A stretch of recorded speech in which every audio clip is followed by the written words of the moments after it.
السلام علیکم ویورز. محمود خان اچکزئی جو قومی اسمبلی کے ممبر ہیں، معزز ممبر ہیں، انہوں نے مختصر سی ایک بات کی ہے، اور سچی بات میں آپ کو بتاؤں کہ جو کچھ میں نے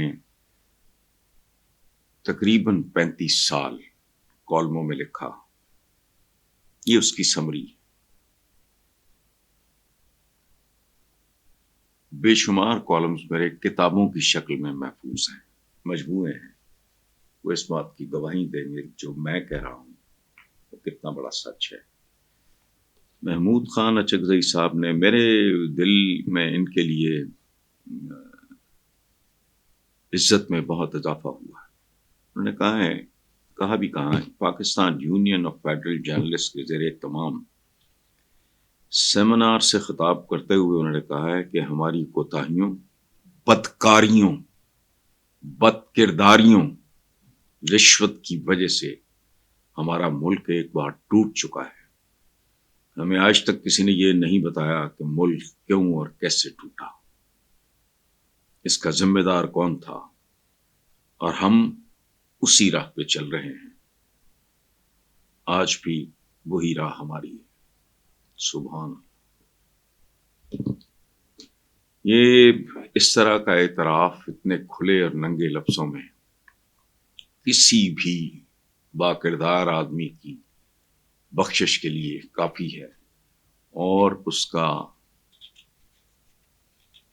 ثبوت ہے اس کی حب الوطنی کا.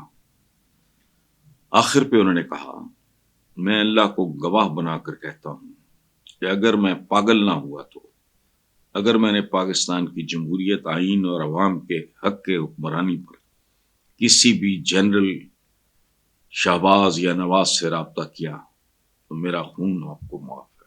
سبحان اللہ. میں نے صرف ان کی بات آپ کو سنانی تھی. اس کو کسی تبصرے کی ضرورت نہیں ہے. اس کو میں نے ہزاروں مختلف طریقوں سے اسی بات کو میں نے مسلسل اتنے سال لکھا، لیکن دکھ اس بات کا ہے کہ پاپولر ترین کالم ہونے کے باوجود مجھے اس کے اثرات دکھائی نہیں دیے. اب چلتے ہیں دوسری بات کی طرف. عمران خان نے آرمی چیف کے نام تیسرے خط میں لکھا ہے کہ قوم نے دیکھا کہ نیب زدہ چہروں کو ڈیل کی ڈرائی کلیننگ مشین سے گزار کے پاکستان پہ پھر مسلط کر دیا گیا. اس عمل سے ملک کی معیشت کو 1100 ارب روپے کا نقصان ہوا ہے. اس فراڈ کے تانے بانے ملائیں تو تمام کٹ پتلیوں کی ڈوریاں پھر سے ایک ہی ہاتھ میں نظر. ان میں سے بیسیکلی کوئی آدمی ایسا نہیں ہے جس کا موجد ایک ہی نہ ہو. نواز شریف کس کی پیداوار ہے؟ میں تو یہاں تک بھی جاتا ہوں اور کہتا ہوں کہ ذوالفقار علی بھٹو جو آج بھی اس ملک کا ایک پاپولر لیڈر ہے، اس کا مائی باپ بھی ایک فوجی تھا. سکندر مرزا کو وہ ڈیڈی کہا کرتے تھے. نہیں، سکندر مرزا کو وہ کوئی اور خطاب انہوں نے دیا ہوا تھا، قائد اعظم ثانی ٹائپ. ڈیڈی وہ کہا کرتے تھے فیلڈ مارشل ایوب خان کو، جس کے وہ پھر جنازے میں بھی شریک نہیں ہوئے.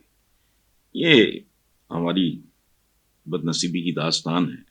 اپنے خط میں عمران خان نے مزید کہا کہ میں اپنی ذات کے لیے کوئی ڈیل یا اپنی پارٹی کے لیے کسی سے کوئی رعایت نہیں مانگ رہا.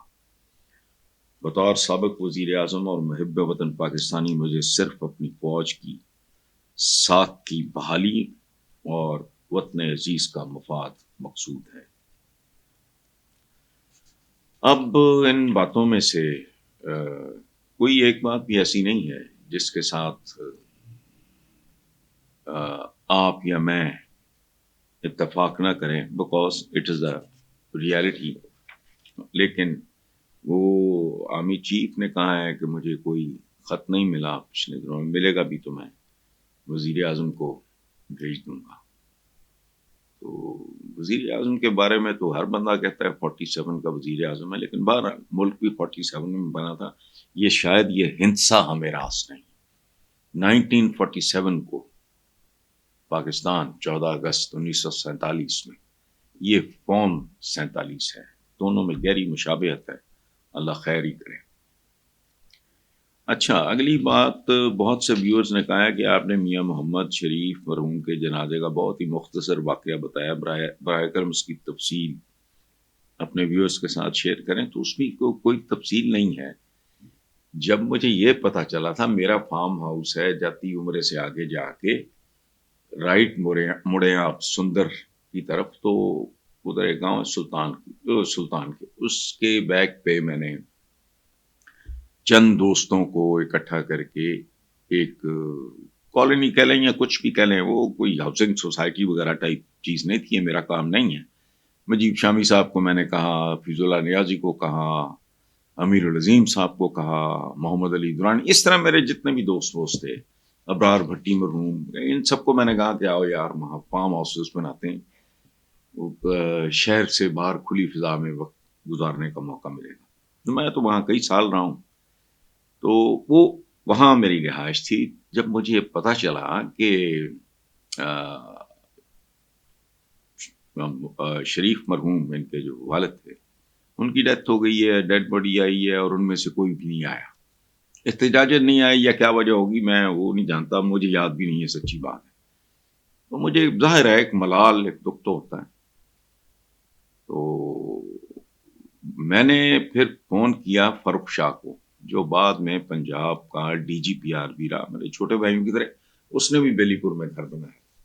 خیر، تو میں نے اس سے کہا کہ یار میں تو جاتی عمرہ سے واقف نہیں ہوں، تو ادھر یہ سانحہ ہوا ہے تو میں بھی شرکت، اس کو بڑی حیرت ہوئی کہ آپ تو ان کے خلاف ہیں۔ تو میں نے کہا خلاف ہونا اور بات ہے، یہ خاندان کا، وہ ان کے اس فیملی کا بڑا بزرگ، وہ دنیا سے رخصت ہوا، اولاد نہیں ہے یہاں، حمزہ وغیرہ تھے لیکن نواز شہباز یا بھائی ان میں سے کوئی نہیں تھا، احتجاجن نہیں تھا، وجہ کیا تھی مجھے نہیں یاد۔ تو آئی وینٹ دیر، وہاں مجھے بہت کم لوگ نظر آئے، کسی سے پوچھ لیں، اور بھی کچھ لوگ ظاہر ہے شریک تو تھے، لیکن عجیب لوگ ہیں ہم، کہ چونکہ والی وارث کوئی نہیں تھا، اقتدار کوئی نہیں تھا، دھکے کھا رہے تھے باہر، تو وہ نہ ہونے کے برا قابل ذکر آدمی جس کو میں نے پہچانا وہ تھے محمد علی، اداکار Muhammad Ali, otherwise there were very few people. تو مجھے اس بات کا بھی دکھ ہوا۔ سو اس میں کوئی ایسی حیرت والی بات نہیں ہے، میرا زندگی میں کچھ اور طرح کے معاملات ہیں۔ مثلا میں آج بھی منیر نیازی صاحب کی قبر پہ جاتا ہوں، کیوں؟ مجھے ان سے محبت تھی، بہت بڑے شاعر تھے، پیار تھا ان سے، ان کی اولاد کوئی نہیں تھی۔ یہی بات میں نے عثمان بزدار اس وقت تھے وزیر اعلیٰ، 1,00,001 اعتراض ہو وہ علیحدہ بات ہے، تو ان کی ایک عادت تھی، سرائکی لوگ میٹھے سے انداز میں پوچھتے ہیں کہ جی سائیں میرے لائق کو خدمت، تو میرا تو اس دنیا سے تعلق نہیں ہے۔